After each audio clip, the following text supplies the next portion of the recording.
नमस्कार, उत्तराखंड प्राइम देख रहे हैं आप। आपके साथ मैं हूं साक्षी यादव। शुरुआत करेंगे बड़ी खबर के साथ, जहां देवस्थानम बोर्ड की मीटिंग आज होनी है। सीएम धामी की अध्यक्षता में मीटिंग की जाएगी, जहां पर कैबिनेट मंत्री सतपाल महाराज भी इस बैठक में शामिल होंगे। तो बैठक में बोर्ड के सभी अधिकारी भी मौजूद रहने वाले हैं। बड़ी जानकारी आपके सामने, बड़ी खबर देहरादून से, जहां पर देवस्थानम बोर्ड की आज महत्वपूर्ण बैठक होनी है। इस बैठक में जो है कैबिनेट मंत्री सतपाल महाराज भी शामिल होंगे। तो सीएम पुष्कर सिंह धामी की अध्यक्षता में महत्वपूर्ण बैठक होनी है। तो देवस्थानम बोर्ड की मीटिंग आज होनी है। जिस तरीके से देवस्थानम बोर्ड से जुड़े हुए तमाम जो मामले थे, महत्वपूर्ण मामले, वो लगातार लंबित पड़े हुए थे, ऐसे में ये मीटिंग आज की जा रही है, जहां कैबिनेट मंत्री सतपाल महाराज भी इस बैठक का हिस्सा रहने वाले हैं। तो देखिए, बैठक में बोर्ड के सभी अधिकारी भी मौजूद रहेंगे। तो सभी उत्तराखंड वासियों की निगाहें जो हैं, खासतौर से तमाम साधु संतों की निगाहें जो हैं इस मीटिंग पर है, क्योंकि ये मीटिंग जो है देवस्थानम बोर्ड से जुड़ी हुई है, जहां सीएम धामी खुद इसकी अध्यक्षता करेंगे। तो कैबिनेट मंत्री सतपाल महाराज भी इस बैठक का हिस्सा रहने वाले हैं। तो बैठक में बोर्ड के सभी अधिकारी शामिल होंगे। ये बड़ी जानकारी आपके सामने है। देहरादून से बड़ी खबर, जहां पर देवस्थानम बोर्ड की महत्वपूर्ण मीटिंग आज होनी है, जहां सीएम धामी खुद इस बैठक की अध्यक्षता करेंगे। इसी के साथ कैबिनेट मंत्री सतपाल महाराज भी इस बैठक का हिस्सा रहने वाले हैं। तो देवस्थानम बोर्ड से जुड़े हुए तमाम मामले जो लंबित पड़े हुए थे, आखिरकार उनको सुनने के लिए ये बैठक हो रही है। और ऐसे में सभी साधु संत जो हैं फिलहाल इस बैठक पर निगाहें बनाए रखे हुए हैं, जहां पर सीएम पुष्कर सिंह धामी से उन तमाम साधु संतों को काफी उम्मीदें भी हैं। तो इस बैठक में कैबिनेट मंत्री सतपाल महाराज भी शामिल होंगे और साथ में बोर्ड से जुड़े हुए सभी अधिकारी भी इस बैठक का हिस्सा रहने वाले हैं। ये बड़ा अपडेट और बड़ी जानकारी आपके सामने है। प्राइम न्यूज के माध्यम से आप सुन पा रहे हैं, जहां पर देवस्थानम बोर्ड की महत्वपूर्ण बैठक आज होनी है। सीएम धामी खुद इस बैठक की अध्यक्षता करने वाले हैं। तो इस बैठक में तमाम दिग्गज शामिल होंगे। इसी कड़ी में कैबिनेट मंत्री सतपाल महाराज भी इस बैठक का हिस्सा रहने वाले हैं। देखिए, विचार विमर्श किया जाएगा और उसी के बाद कोई अहम मुद्दा इस बैठक से निकलकर सामने आएगा। क्या वो मुद्दा होगा, वो तमाम अपडेट्स हम आपको देंगे पल पल की। तो सीएम धामी इस बैठक की अध्यक्षता करेंगे, जहां कैबिनेट मंत्री सतपाल महाराज इस बैठक में शामिल होंगे। देहरादून से बड़ी जानकारी आपके सामने है, बड़ी खबर, जहां बैठक में बोर्ड के सभी अधिकारी जो है वो शामिल होने वाले हैं। तो देवस्थानम बोर्ड की आज महत्वपूर्ण मीटिंग होनी है। सीएम धामी खुद इस मीटिंग की अध्यक्षता करने वाले हैं। तो देवस्थानम बोर्ड से जुड़े हुए तमाम अधिकारी जो हैं इस मीटिंग का हिस्सा रहेंगे। ये बड़ी जानकारी आपके सामने है, बड़ी खबर प्राइम न्यूज के माध्यम से आप सुन पा रहे हैं, जहां तमाम अपडेट्स इस बोर्ड से जुड़े हुए हम आपको देंगे। तमाम मीटिंग में क्या कुछ निकल कर आता है वो भी आपको बताया जाएगा। तो सीएम पुष्कर सिंह धामी की अध्यक्षता में महत्वपूर्ण मीटिंग हो रही है, जहां कैबिनेट मंत्री सतपाल महाराज भी इस बैठक का हिस्सा रहेंगे। ये भी जानकारी सामने आ पा रही है। तो बैठक में बोर्ड के सभी अधिकारी भी शामिल होंगे। लगातार गुहार लगाई जा रही थी मुख्यमंत्री से कि वो देवस्थानम बोर्ड को लेकर मीटिंग करें, इस पर तमाम निर्देश सामने आए। ऐसे में देखिए, अब वक्त आ चुका है जब पर देवस्थानम बोर्ड को लेकर ये महत्वपूर्ण बैठक हो रही है। इस बैठक में बोर्ड के सभी अधिकारी जो हैं वो शामिल रहेंगे और इसी कड़ी में खुद कैबिनेट मंत्री सतपाल महाराज भी इस बैठक का हिस्सा रहने वाले हैं। तो खुद इस बैठक की जो अध्यक्षता है वो सीएम पुष्कर सिंह धामी द्वारा की जाएगी। ये बड़ी जानकारी आपके सामने प्राइम न्यूज के माध्यम से आप सुन पा रहे हैं, बड़ी खबर इस वक्त की, जहां कैबिनेट मंत्री सतपाल महाराज इस बैठक का हिस्सा रहने वाले हैं और उन्हीं के साथ बैठक में जो है बोर्ड से जुड़े हुए तमाम अधिकारी भी शामिल होंगे और खुद मुख्यमंत्री धामी इस बैठक की अध्यक्षता करेंगे। ये बड़ी जानकारी आप सुन पा रहे हैं, जहां पर कैबिनेट मंत्री सतपाल महाराज भी इस बैठक का हिस्सा रहने वाले हैं। तो बैठक में क्या कुछ होगा, क्या कुछ अपडेट्स होंगे, वो तमाम अपडेट्स प्राइम न्यूज आप तक पहुंचाएगा। तो देवस्थानम बोर्ड की मीटिंग आज होनी है। तो सीएम पुष्कर सिंह धामी की अध्यक्षता में महत्वपूर्ण बैठक की जाएगी। इस बैठक में क्या कुछ निकलकर सामने आता है वो तमाम अपडेट्स हम आपको देंगे। फिलहाल इस बैठक में कौन कौन शामिल होगा वो हम आपको बता रहे हैं, जहां पर कैबिनेट मंत्री सतपाल महाराज इस बैठक का हिस्सा रहने वाले हैं और इसी के साथ देवस्थानम बोर्ड से जुड़े हुए तमाम अधिकारी भी इस बैठक का हिस्सा रहने वाले हैं और खुद इस बैठक की अध्यक्षता मुख्यमंत्री पुष्कर सिंह धामी के द्वारा ही की जाएगी। बड़ी खबर आपके सामने है, जहां कैबिनेट मंत्री सतपाल महाराज इस बैठक का हिस्सा रहेंगे। ये बड़ी खबर देहरादून से आपके सामने।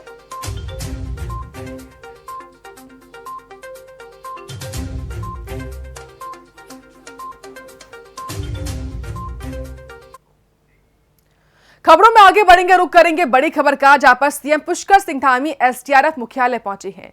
सीएम ने पेड़ लगवाकर हरेला पर्व की शुरुआत की है।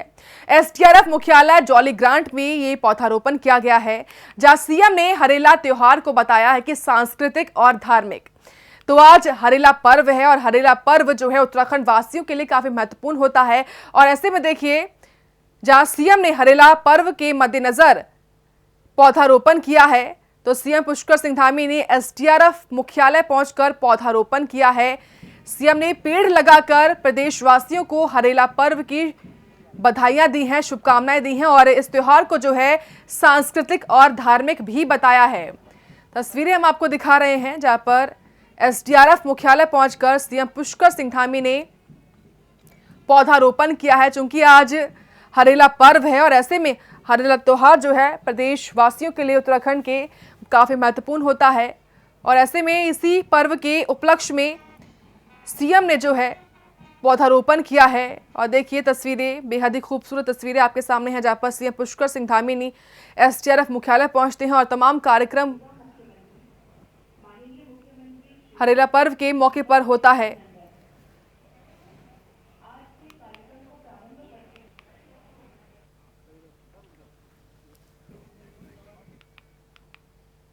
और युवा कल्याण एवं पंचायती राज मंत्री अरविंद पांडे ने अटल उत्कृष्ट विद्यालय के रूप में चयनित राजकीय बालिका इंटर कॉलेज रामनगर का शुभारंभ और पौधारोपण किया है।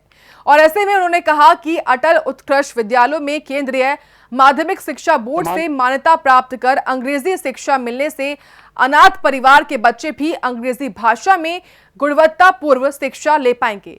आगे शिक्षा मंत्री ने कहा कि प्रदेश में चयनित 190 अटल उत्कृष्ट विद्यालय चयनित हैं, जिनमें शिक्षकों की तैनाती के लिए शिक्षकों की स्क्रीनिंग भी कर दी गई है, जिससे अटल उत्कृष्ट विद्यालयों को योग्य शिक्षक भी मिल सके। तो शिक्षा मंत्री ने पौधारोपण किया है, जहां पर राजकीय बालिका इंटर कॉलेज में भी शुभारंभ किया गया है, जहां प्रदेश में 190 अटल उत्कृष्ट विद्यालय चयनित हैं, ये भी कहा गया है।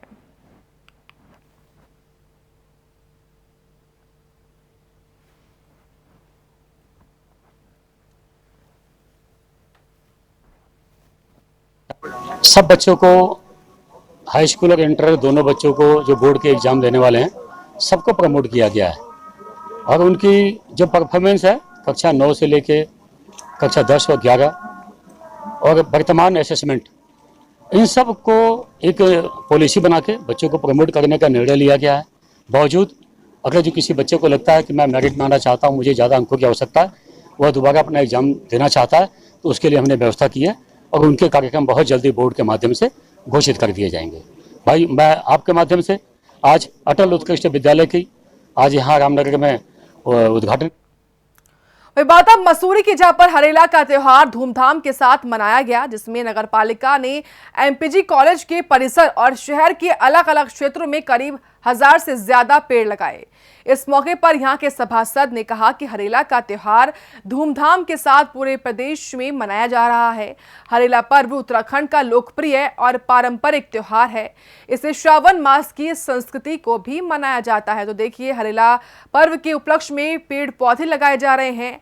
हरेला त्योहार का पर जो है पौधारोपण लगाने की परंपरा होती है और ऐसे में इस परंपरा को निभाते हुए तमाम लोग, देखिए मसूरी की तस्वीरें आपके सामने हैं, जहां पर नगरपालिका ने पौधारोपण किया है। तस्वीरें आप देखिए, पौधे लगाकर पौधारोपण किया गया है इस पर्व के उपलक्ष्य में।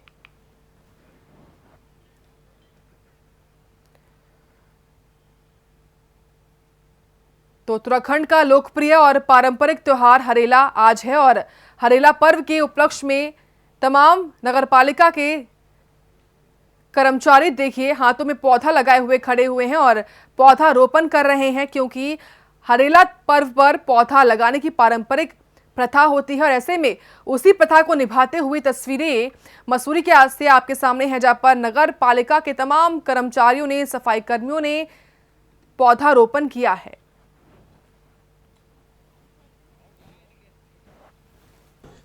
देखिए, इस कोरोना काल में हमने जहां ऑक्सीजन की कमी को महसूस किया है, हमने अपने लोगों को खोया ऑक्सीजन की कमी के कारण। तो मेरा तो सबसे यही निवेदन है कि जिस ये राष्ट्रीय कार्यक्रम है हरेला का, इसको जो है बहुत बढ़ चढ़कर हमको हिस्सा लेना चाहिए और जो ऑक्सीजन की कमी हमने महसूस की है, ज़्यादा से ज़्यादा पेड़ लगा के उनको पूरा करना चाहिए। सभी कहूँगा कि ज़्यादा से ज़्यादा पेड़ लगाएं और इस धरती को रहने के लिए एक बेहतर जगह बनाएं।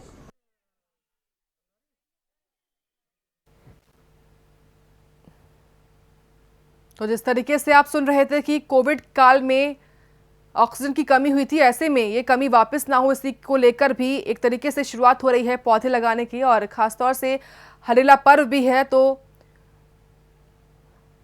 ऐसे मौके पर पौधारोपण हो रहा है। हरेला त्योहार पर पौधारोपण ये तमाम नगरपालिका के लोग कर रहे हैं, सफाई कर्मी कर्मचारी दोनों ही लोग इसमें शामिल हैं और सभी के हाथों में पौधा है। आप देखिए जहाँ पर पौधारोपण हो रहा है, एक अच्छी शुरुआत हो रही है। हालांकि पौधा लगाना अच्छी बात होती है, लेकिन हरेला पर्व के मौके पर इसको लगाया जा रहा है। तो मसूरी की तस्वीरें आपके सामने हैं जहाँ पर नगर पालिका के तमाम लोग पौधारोपण कर रहे हैं, क्योंकि वक्त हरेला त्योहार का है और ऐसे में इसी मौके पर पौधारोपण हो रहा है।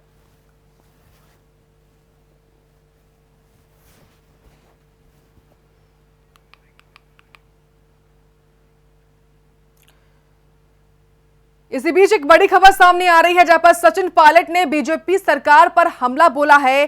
केंद्र की गलत नीतियों के खिलाफ हम सड़क पर उतरेंगे, ये कहा गया है। तो कोविड की दूसरी लहर में केंद्र नाकाम रहा है, ये भी कहा गया है सचिन पायलट द्वारा, जहां पर लाखों लोगों की मौत जो है वो ऑक्सीजन दवाई की कमी से हुई है। मनमोहन सरकार के कुछ पैसे डीजल पेट्रोल दाम बढ़ने के हंगामा मचाया करते थे। पिछले एक साल में 66 बार पेट्रोल के दाम बढ़े हैं, तो वही 7 साल में ये सरकार हर मोर्चे पर नाकाम रही है। ये तमाम बातें जो हम बता रहे हैं वो तमाम बातें सचिन पायलट ने कही हैं और इसलिए बातों को बोलकर केंद्र सरकार पर हमला बोलते हुए दिखाई दिए हैं। तो महंगाई चरम पर है, केंद्र की मोदी की सोई हुई है।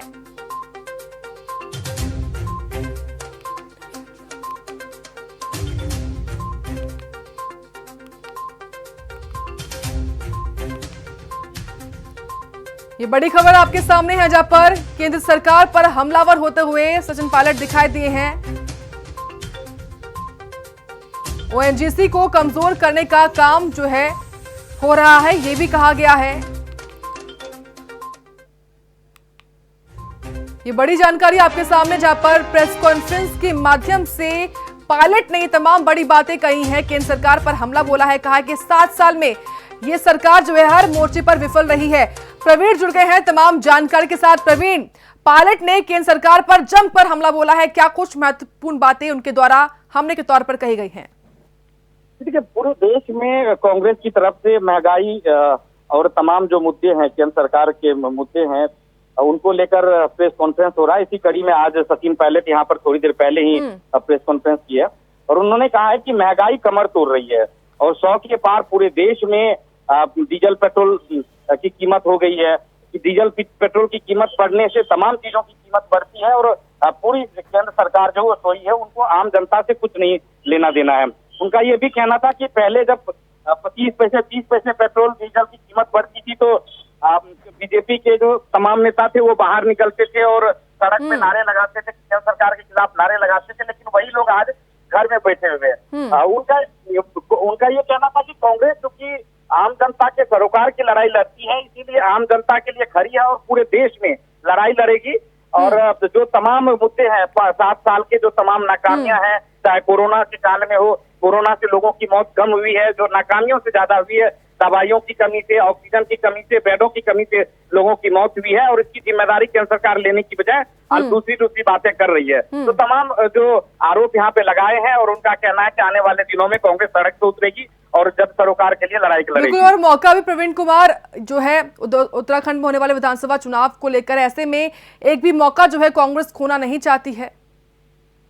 बिल्कुल, क्योंकि चुनावी मौसम है और चुनावी मौसम में हर मुद्दे को पकड़ने की कोशिश तमाम राजनीतिक पार्टी सियासी पार्टियों की होती है और यहाँ पर भी उन्होंने कहा है कि राज्य में जो कांग्रेस की सरकार फिर से वापसी करेगी और बड़े बहुमत के साथ वापसी करेगी और तमाम मुद्दे को लेकर जनता तक जाएंगे और उनके पार्टी के सामने तमाम सदस्य जो है जनता को जागरूक करने की कोशिश करेंगे।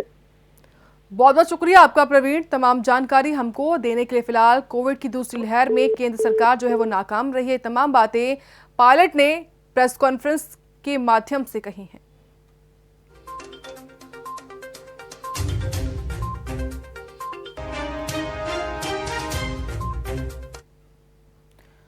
आगे बढ़ेंगे बात अब मसूरी की, जहां पर मसूरी नगर पालिका कर्मचारियों ने अतिक्रमण के नाम पर जनता से बदसलूकी की है। इसके बाद आपके प्रदेश प्रवक्ता ने आरोप लगाया है कि कर्मचारी पूरी तरीके से नशे में धुत था, जिसके बाद उन्होंने महिला के साथ बदसलूकी की है। देखिए पूरा मामला, जहां पर नगर पालिका कर्मचारियों ने बदसलूकी की है, इसी के आरोप लगाए गए हैं। जहां अतिक्रमण के नाम पर ये काम किया गया है, ये आरोप जो है फिलहाल लगते हुए दिखाई दे रहे हैं।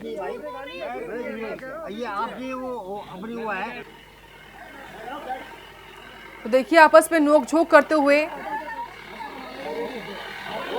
तस्वीरें देखिए, जहां पर नगर पालिका कर्मचारियों पर ये आरोप लगाए जा रहे हैं कि उन्होंने महिला के साथ बदतमीजी की है, और ऐसे में इन्हीं आरोपों को लेकर फिलहाल नोकझोंक भी हो रही है।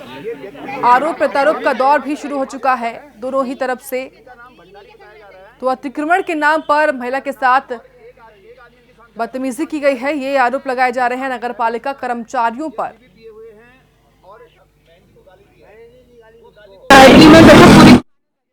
पहले हम लोग देख के आए, जब वहाँ पे सबने दुकान लगाने के मैं अभी यहाँ पे से उतार के अभी यहाँ पे लेके आई थी, जस्ट ये आ गई फिर इतने में। तो ये एकदम से बोलने के लगे कि क्या बोलते हैं, तुम लोग सुधरोगे नहीं, इतने टाइम से बोल रहे हैं, पता नहीं क्या बोलने लगे। उन्होंने तो कुछ नहीं बोला भैया, वो तो कुछ नहीं बोलते, वो हमारे फेवर में ही रहते हैं, लेकिन यही लोग ज्यादा वो करते हैं। बल्कि मैं आज तक इतने लोग आए, किसी ने हमें इतना वो नहीं करा, पर ये अंकल ही ऐसे आज इस तरह से करी। तो आपको लगातार परेशान तो किया जा रहा है ना दुकान लगाने के लिए, और उसको नहीं बोलते भैया। परसों तमाम जानकारी लेंगे सहयोगी से। सुनील, आखिर पूरा मामला क्या है ये?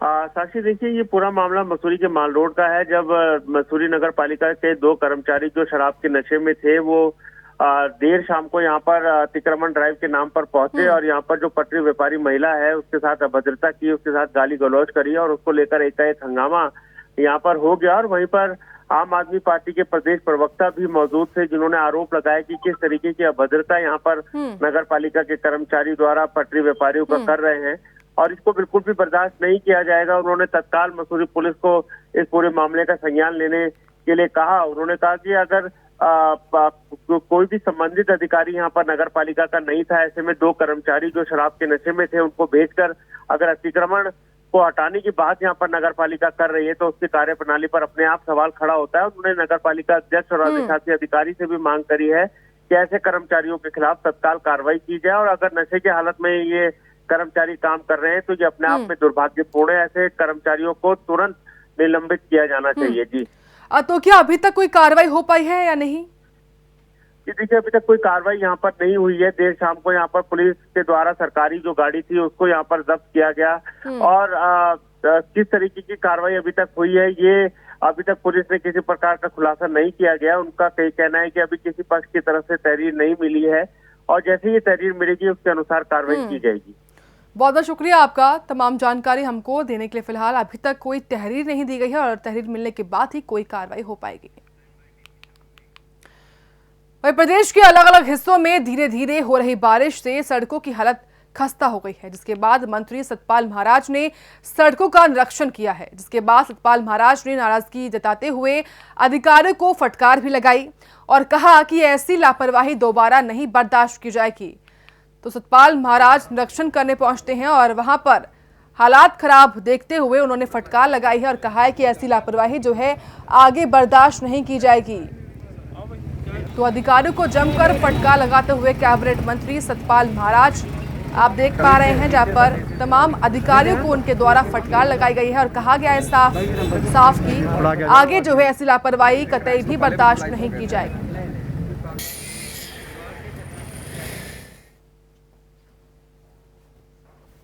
इस पे निश्चित रूप में मैंने बड़ी सख्ती बरती है, और मैं यहाँ आया हूँ खुदों का मुआयना करने के लिए। मेरे साथ यहाँ क्षेत्रीय विधायक हरबंस कपूर जी हैं, और मैंने ये अभी पता चला है कि कॉन्ट्रैक्टर ने अपनी गलती मान ली है, वो पूरी रिपेयरिंग करने जा रहा है। मैंने कहा ये इतना बड़ा एक ऐसी चीज़ है कि इसमें कोई भी हादसा हो सकता था, तो ऐसी पुनरावृत्ति ना हो, और पूरी हम इसकी जांच करा रहे हैं कि कोई भी ऐसा फिर से एवलांच ना आए या कोई इस प्रकार से ये जो टूट के गिर गया है, क्रैक्स आ गए हैं, ऐसे डेवलप ना हो। तो मैं बड़ी सख्ती से कह रहा हूँ, और मैंने ये भी आदेश दिए हैं कि जो भी सड़क है उसके किनारे जो नाली होती है उस नाली की सफाई होनी चाहिए, ताकि पानी जो है सड़क पे ना ठहरे और गड्ढे ना बने। मैंने हिदायत दी है कि सारे गड्ढों को जो है धीरे धीरे दूर किया जाए, गड्ढों के मरम्मत की जाए और सड़क जो है सीधी और सुगम और स्वच्छ रखी जाए। पवन जुड़ गए हैं और अधिक जानकारी के साथ। पवन, क्या कुछ खामियां सतपाल महाराज निरीक्षण में पाई? को बता दें क्योंकि पीडब्ल्यूडी के द्वारा लगातार इस तरीके की घटनाएं सामने आती रही है और इससे कहीं कहीं जान माल का खतरा भी बना रहता है। इससे पहले भी कई ऐसे हादसे हुए हैं जिसमें कहीं कहीं लापरवाही विभाग की ओर से देखने को पाई गई थी। कल जिस तरीके से शाम को जो लोक निर्माण मंत्री सतपाल महाराज ने प्रेम के पास जो कैंट विधानसभा क्षेत्र में है, विधायक के साथ वहां पर पहुंचे हैं, वहां पे स्थलीय निरीक्षण किया है, क्योंकि वहां पर एक खबरें आ रही थी जो नया पुस्ता बनाया गया है वो अभी हाल फिलहाल में ही बनाया गया है, लेकिन उसमें दरार पड़ गई है। आखिर उसमें मटेरियल कैसा लगाया गया है, किस तरीके से उस पुस्ते को बनाना था और किस तरीके से बनाया गया, अधिकारियों और ठेकेदारों की मिलीभगत के कारण इसमें एक बड़ा हादसा हो सकता था।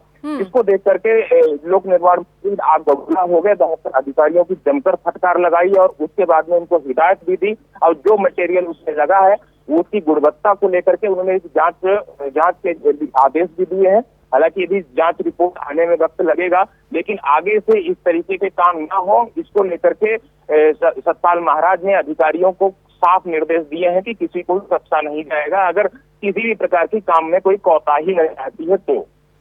बहुत बहुत शुक्रिया आपका पवन, तमाम जानकारी और अपडेट्स हमको देने के लिए। फिलहाल सतपाल महाराज ने निरीक्षण किया, निरीक्षण में खामियां पाने पर वो फटकार लगाते हुए भी दिखाई दिए।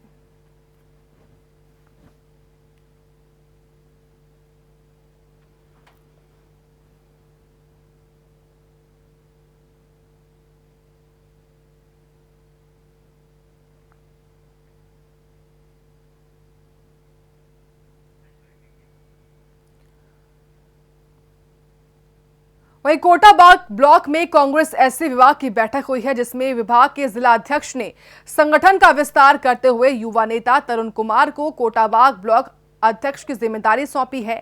जिसके बाद कांग्रेस जिला अध्यक्ष इंद्रपाल ने कहा कि केंद्र और प्रदेश की बीजेपी सरकार के जन विरोधी नीतियों को जनता समझ चुकी है। देश में महंगाई चरम पर है, युवा बेरोजगारी की कगार पर खड़े हुए हैं और जनता को राहत देने के बजाय सरकार अपने मुख्यमंत्री बदलने का काम कर रही है।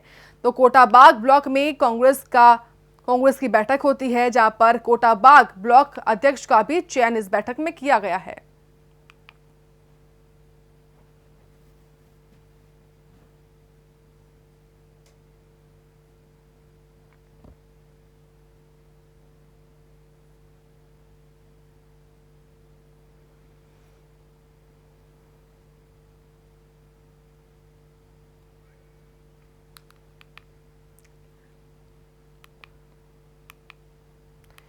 तो कोटाबाग ब्लॉक में कांग्रेस की महत्वपूर्ण बैठक होती है। इस बैठक में कोटाबाग ब्लॉक अध्यक्ष तरुण को चुना गया है। तस्वीरें देखिए जहां पर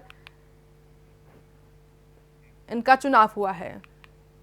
उधम सिंह नगर में डिप्टी सीएमओ के खिलाफ सीएमओ ऑफिस के कर्मचारी ही धरने पर बैठे हुए हैं और ऐसे में धरना दे रहे कर्मचारियों का आरोप है कि डिप्टी सीएमओ ने डेटा ऑपरेटर से बदतमीजी और गाली गलौज की है, जिसको लेकर यह धरना प्रदर्शन हो रहा है। तो डिप्टी सीएमओ के खिलाफ जमकर विरोध प्रदर्शन हो रहा है, जहां पर सीएमओ ऑफिस के कर्मचारियों का प्रदर्शन देखने को मिला है। तस्वीरें आप देखिए, रुद्रपुर की तस्वीरें हैं जहां पर डिप्टी सीएमओ के खिलाफ जमकर विरोध प्रदर्शन किया गया है। नहीं चलेगी एनएचएम संगठन जिंदाबाद, तानाशाही नहीं चलेगी, गाली गलौज नहीं चलेगी। और इसी के साथ उत्तराखंड प्राइम में इतना ही। आप देखते रहिए प्राइम न्यूज।